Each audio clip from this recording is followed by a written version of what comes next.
then insurance runs out and they send you home.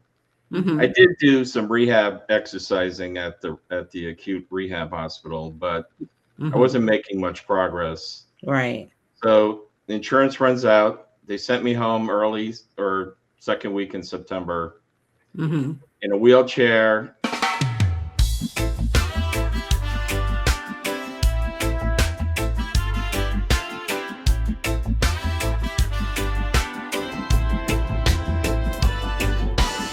Let's have a conversation about cognitive decline.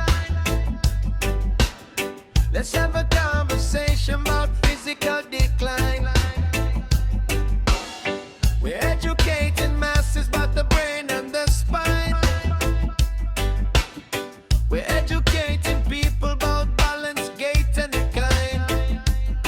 Let's have a neuro wellness conversation.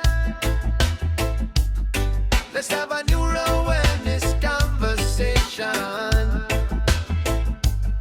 Let's have a neuro wellness conversation. Welcome to Neuro Wellness Conversations, where clinical insight meets lived experience. We're two physical therapists having real conversations about neurologic wellness, nervous system health, and what it takes to support both in everyday life. Tonight's episode is a special one. We're talking about something that doesn't get enough real conversation: life after stroke. Not just the hospital phase, not just rehab, but what happens after discharge. Because the truth is, recovery doesn't stop when therapy ends. In many ways, that's when the real journey actually begins, believe it or not. So tonight's guest is someone who represents exactly why this conversation matters. Rick Kozakowski is a stroke survivor, and he's also someone I've had the privilege of working with clinically since October of 2024. Mm-hmm. So, what you're going to hear tonight isn't just theory, it's not just about what we're taught in textbooks, it's what recovery actually looks like in real life. Yes. I've had a firsthand view of Rick's journey beyond the clinic, beyond the standard timelines. And it highlights something we talk about often, that there are gaps between what patients are told to expect and what they actually experience. So, Rick, I am really glad that you are with us tonight. Good evening. Thank you for having me. Yes, Rick. We're actually extremely happy to have you. So before we dive in, we'd like for our audience to get to know you a bit. So give us a little bit about you. Well, I'm an attorney by trade. I've been practicing intellectual property law for about 38 years. Before that, I was an engineer. And I'm from Western Mass originally. I live one town over from where I grew up, and I played a lot of ice hockey in my life, and a lot of golf, and enjoy the outdoors. And what happened was I contracted a staph infection in my blood at Okay. the end of May 2024. Okay. That put me in the local hospital here for about 3 weeks. Mm-hmm. And they were concerned that the staph bacteria, because it's very aggressive, that it Mm-hmm. would attack my brain and also my heart. I had open heart surgery 8 years ago, so I have an artificial heart valve. Okay. So they did a lot of testing, a lot of MRIs, CT scans, TEEs, and everything looked clear. So then once they got the staph infection under control, they discharged me. Okay. And they sent me home with an IV PICC line in my right arm. Mm-hmm. My wife had to give me shots of antibiotics 3 times a day for 5 weeks. So I thought I was in the clear after that, but my neurologist at the hospital, he said, I just want to run one more MRI on you just to be sure, your brain. Mm-hmm. So I went in early August of that year, 2024, and they did the MRI, and he called me a couple days later and he said, I got bad news. You have a brain aneurysm. Oh, wow. Growing rapidly. So but our neurosurgeon here, he's out of the country. He'll be back later this week, Mm-hmm. and he'll call you. So he came back. He called me. He admitted me back to the same hospital here, and he did a diagnostic angiogram on a Monday, Mm-hmm. and so he could get a better look at the aneurysm, where it was, how big it was. So I didn't have many options. So we went with the option where he was going to go in with a catheter Mm-hmm. into the brain and mitigate the aneurysm using glue at the end of the catheter. Okay. So 2 days later, I had that surgery. But when I woke up from the anesthesia, I had a stroke during the surgery. Oh, wow. So my whole right side was paralyzed. He mitigated the aneurysm, and he said your paralysis should only be temporary. Mm-hmm. So they did another CAT scan, CT scan, and MRI to confirm that I had the stroke. They put me in intensive care. But the next day, he came into my ICU room and he said, the stroke, your paralysis is temporary because, I could feel him touching me. Right. My right side, my right arm, my right leg. Mm-hmm. And he said, if you do the exercises religiously, you'll probably regain about 90 to 95% of your movement by the end of 2024. Mm-hmm. Well, so then I stayed a few more days in that hospital. They discharged me to an acute rehab hospital here in the area Mm-hmm. where I was for a little over 3 weeks. Right. Then insurance runs out and they send you home. Mm-hmm. I did do some rehab exercising at the acute rehab hospital, but I wasn't making much progress. Right. So the insurance runs out. They sent me home early or second week in September Mm-hmm. in a wheelchair, and we live in a townhome condo here where our bedrooms are upstairs. So my wife had to rent a hospital bed for the living room, a wheelchair ramp, and a stair lift. Mm-hmm. So I spent a few weeks in the hospital bed here, Mm-hmm. and then the local health system here that operates the hospital that I was at. Mm-hmm. They sent an OT, a PT, a nurse, and a home health aide for 4 weeks. Okay. But the nurse only showed up once a week. The home health aide was only here twice a week. The OT and PT, they would only come for 2 hours a week. Oh, And a wow. lot of times they would double up. Mm-hmm. So the both of them would come at once, and they'd burn through their allotted time. Right. So after we started in with them, my wife and I looked around and we said, we gotta do better than this. Yeah. I'm in a world of hurt here. Mm-hmm. Some of my internal systems weren't working correctly. So, I wasn't going to live the rest of my life in a hospital bed or in a wheelchair. That's for sure. Right. Right. Good So for we you. looked around, and my wife, Nancy, she looked around, and she also asked, she has a nephew in Central Florida who's somewhat into the health industry. Him and two of his high school friends started a online health fitness Mm-hmm. website Right. where they provide services. And Okay. Okay. so both my wife and her nephew independently came up with Dr. Banks here Okay. as someone who we thought would be really good Right. for me, because she approaches things from the neuro point of view. Mm-hmm. And I've had several surgeries in the past, shoulder surgery. I've had both hips replaced. And of course, I had the open heart surgery. And for each one of those times, I was working with an orthopedic physical therapist. Correct. So, you kind of get used to what's the drill. Mm-hmm. We have a PT location in town here. And, I went back, I see familiar faces there every time I would go there. Right. But they're orthopedic PTs,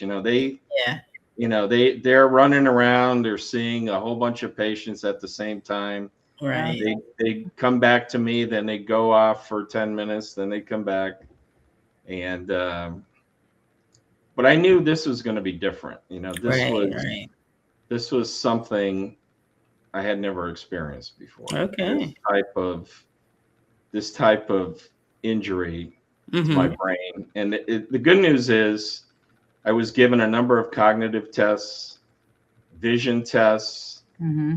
um, memory tests, and I Mm-hmm. passed all of those. So my problems lie generally with my physical abilities, you know, my Okay. right side. Most of my upper body came back while I was in the acute rehab, but my my leg, Mm-hmm. not so much. So that was going to need a lot of work. Got it. So we started working with Dr. Banks in early October of 2024, Mm-hmm. and it's been great working with her. She's just, you know, I'm fortunate she's local here because she's Yeah. the best. I Yes. tell everybody I'm in a stroke survivor group every Thursday afternoon. I was there on it earlier today. Mm-hmm. And you know, there's about 15 of us, and most of them are local here in Massachusetts. Mm-hmm. And I tell them about Dr. Banks, and I said, you know, you really want to get the therapy you need. You gotta go see Dr. Banks or Right. somebody like that if you know you're outside of Massachusetts. So Yeah. that's kind of where I'm at. That's how it happened, I should say. Okay. That was awesome. You've been through some items, Rick. You've been through some Yeah, things. I have. Yeah. So let's get into some of the questions because this is where your story really helps people understand what recovery actually looks like. Right.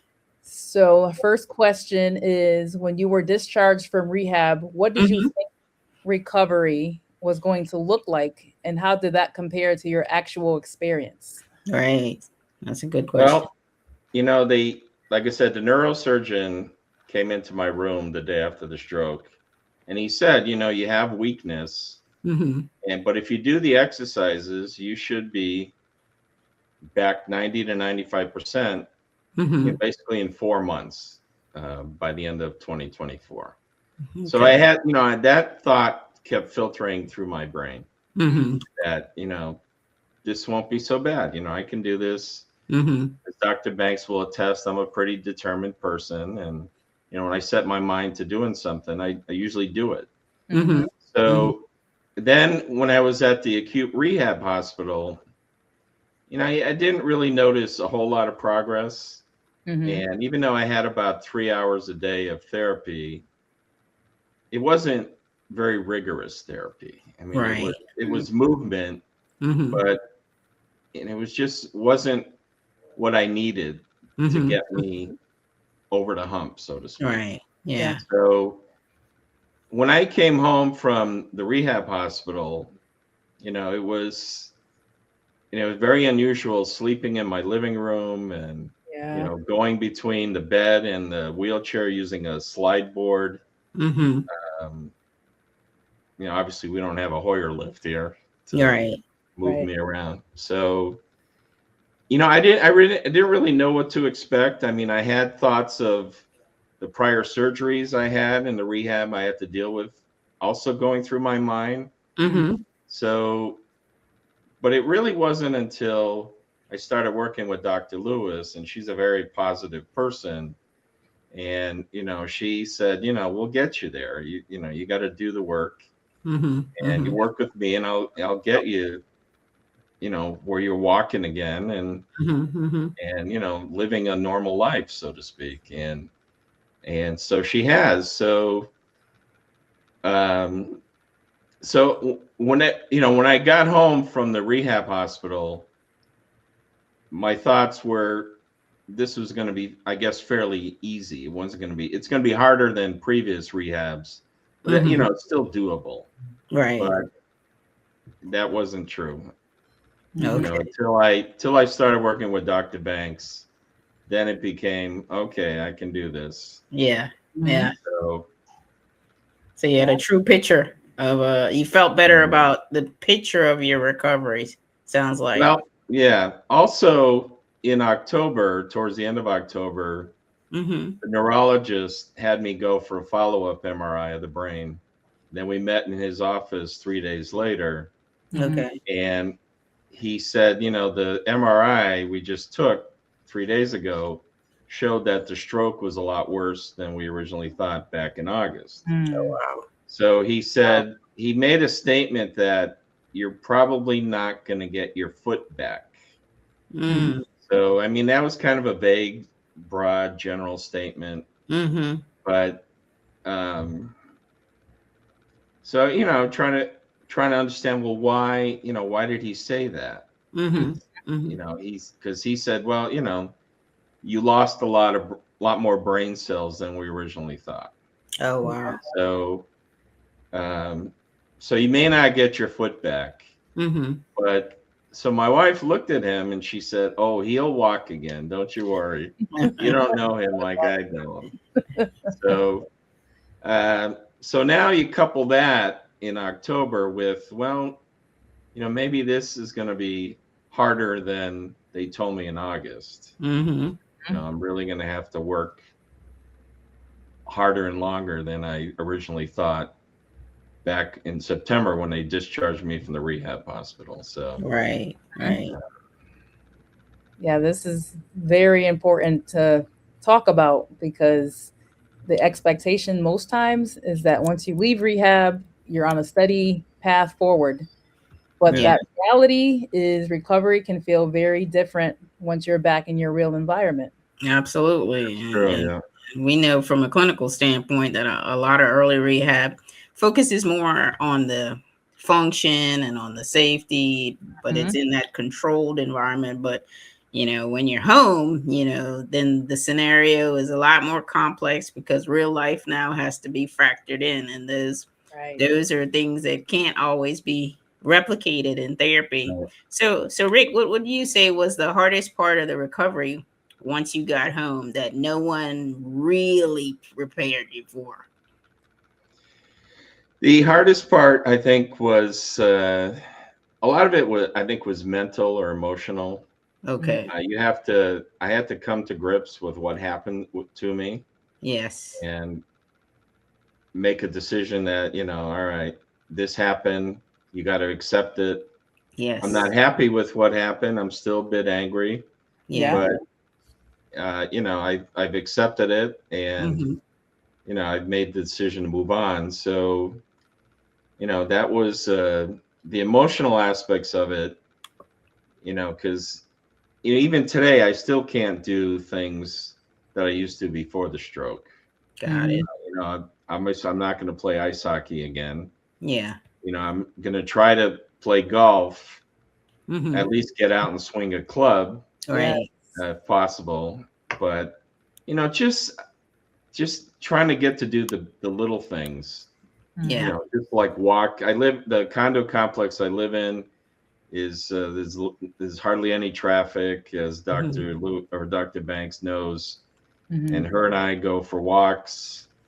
We just went for a walk Monday of this week, and Okay. so just getting back to as normal as possible. Yeah. Yeah. I had to give up my driver's license in Okay. October of 2024 to get a handicap placard. Okay. Well, then now I wanted to get it back in 2025, and I had to jump through all kinds of bureaucratic hoops Oh, yeah. with the Registry of Motor Vehicles here. But I finally got it back Good for right you. before Thanksgiving of last year. Yeah. So that's nice. Although I have to drive with a left-footed gas pedal, which I never knew there was such a thing till I had the stroke. But Okay. it pops in and out. So when my wife drives, she doesn't want to use it.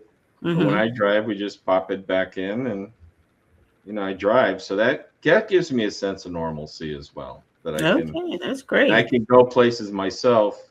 I go meet some friends for breakfast usually once a week in the morning. So That's amazing, and it's so ironic that you talk about golf because I just had that heart-to-heart conversation with one of my clients this week because he used to play tennis and was very, very, very good tennis player and was an instructor at one time. Mhm. And with his stroke, he's not able to do that. So that kind of really affects him from a mental standpoint. Yeah. Oh yeah. And they mentioned about golf, and I said, well, why aren't you playing golf? He was like, well, we kind of discussed his mobility. I said there's some things that we can still work on, that Mhm. I still think and believe that you can get back to golf. And once we kind of discussed that, and the reality of him having being able to do some things that he enjoys again came to him, then he kind of felt a whole lot better, because I could Mhm. see him, Right. kind of sulking and feeling depressed about the tennis discussion. But Yeah. it's I can imagine that, the reality of some of the things that you used to be able to do and now you can't do was a little bit tough, especially Yeah. when you first got home. Yeah. Especially Absolutely. so when I got home. Yeah. Yeah. Now, not so bad. I can do a lot of the things I couldn't do, Good for a you. year and a half ago, but we're getting there. Good for Yeah. you. Good for you. Let me tell you, Rick is very persistent. He's a hard worker. Sounds like it. He does the work. Yeah. That's It's what it takes. it takes a lot of work, and that's one of the battles, when you're working with people. Like, listen, I'm giving you all the tools as your therapist, but Right. you got to put in the work when I'm not in front of you in Yes, order to Right. really make a difference for yourself. right. Exactly. And the other thing I want to touch on is the mental and emotional component. Mm-hmm. It's not talked about Correct. ever. Now, So it's important for us as neurologic therapists That's to right.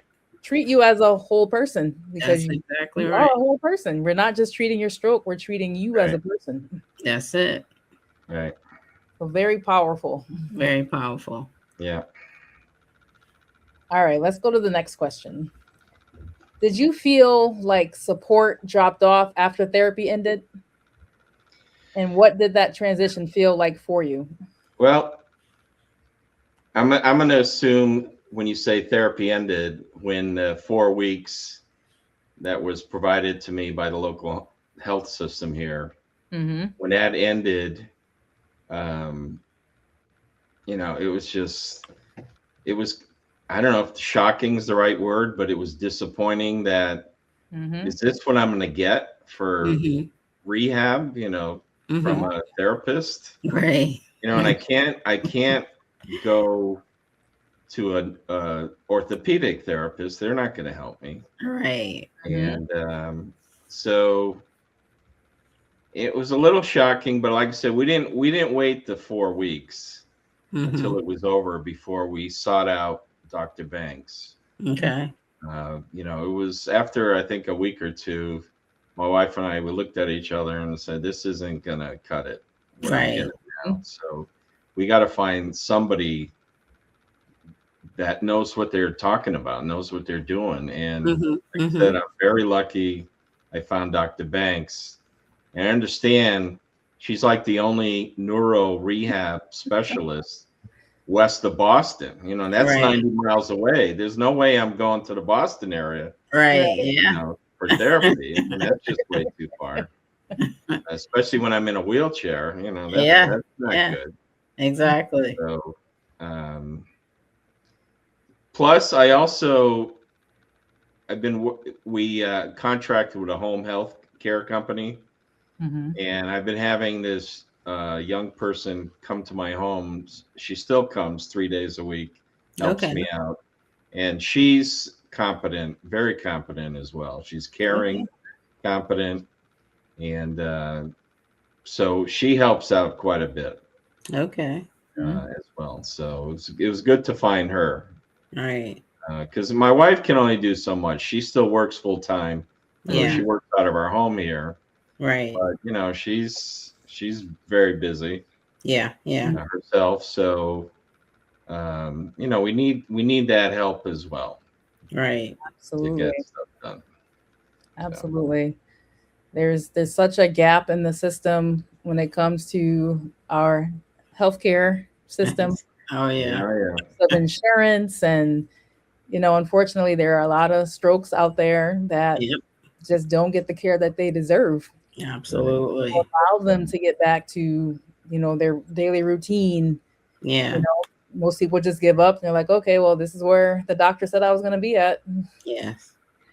But And it's so unfortunate because you fortunately had your son and your wife to help you kind of find a resource, but there are so many people out there that just don't know, where to go and who to talk to. And Right. fortunately, in some instances, there's, if somebody that's available, like Dr. Banks was, you could find her online, but there's in some instances where areas don't have anybody close by, or it's hard to find somebody Right. not be online, even though in this day and age you need to be online, because right. that's a must, because our services are so unique in regard to the neurotherapy world. Mhm. And so we have to have a presence online so people can find us. But Right. yeah, that gap is a significant issue in our profession, unfortunately.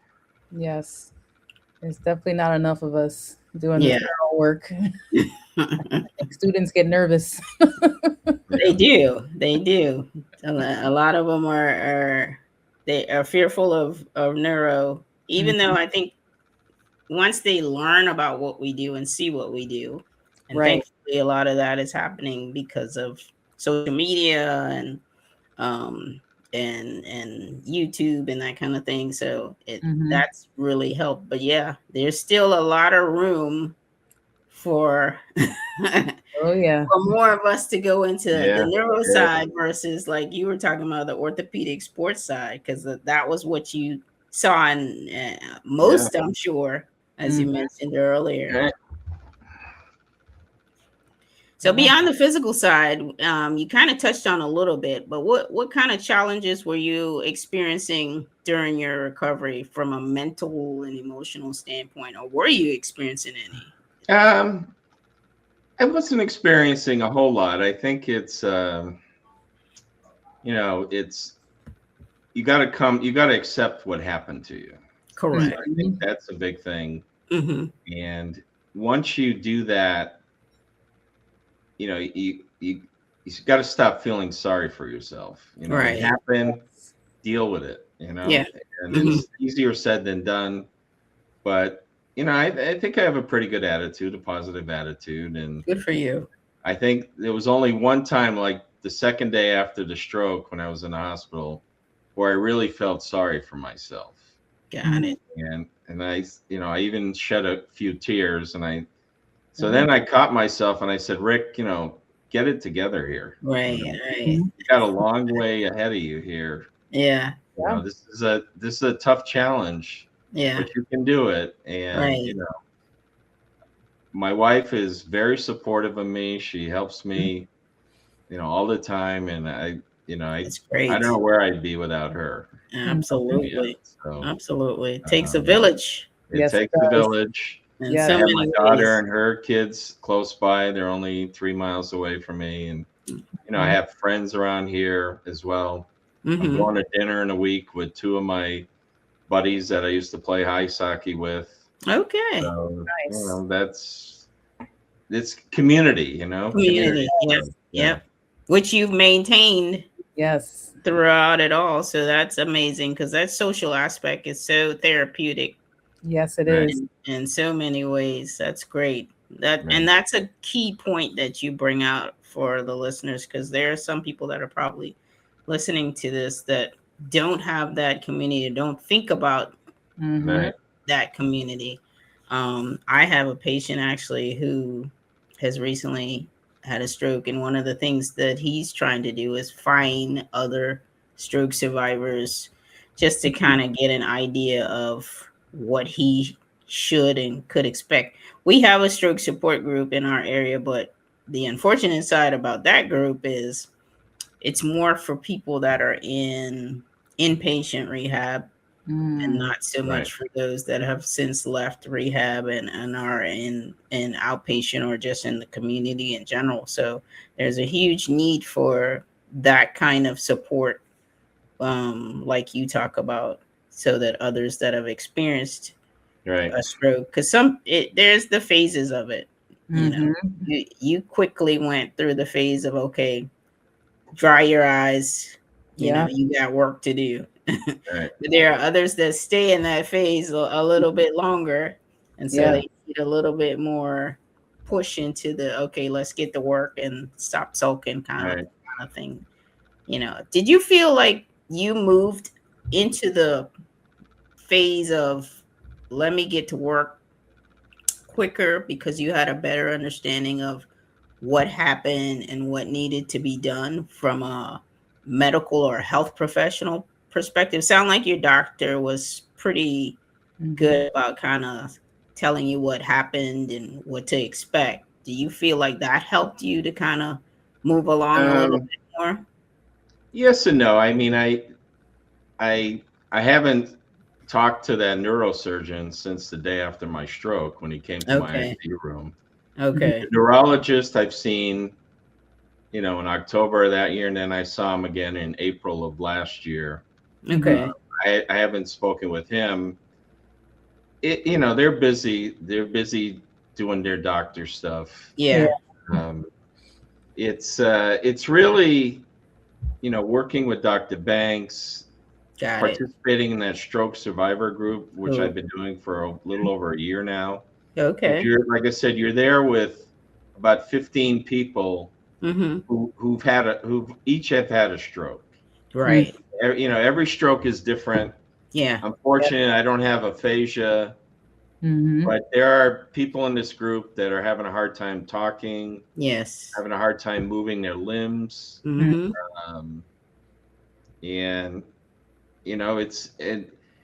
unless you have a stroke, I mean, you have family members and friends that help, but until you have a stroke, you don't really know what it's like to go through this. Correct.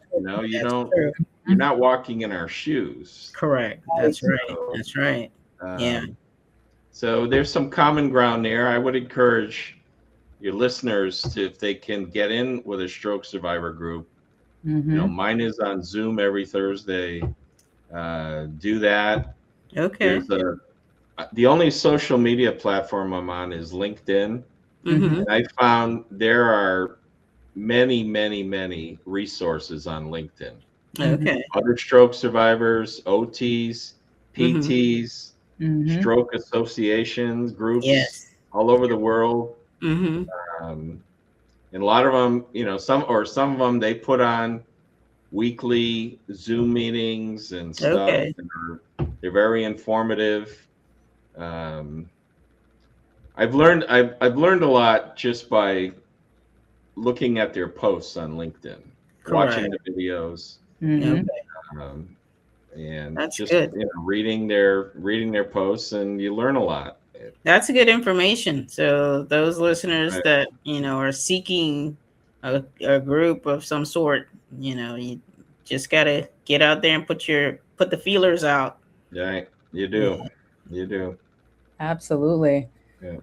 I think you answered question 5. It was regarding advice to others. So I think the resources for LinkedIn is very helpful. That's huge. I think my one piece of advice to anyone who's just getting started on this journey is be prepared. This is going to be the hardest medical issue you're probably going to face in your life. Right. Maybe not. Maybe you've dealt with other things like cancer or whatever. But for me, having been through several surgeries, including open heart surgery, I thought that was bad 8 years ago, but this is a lot worse. This is worse. Not worse. Yeah.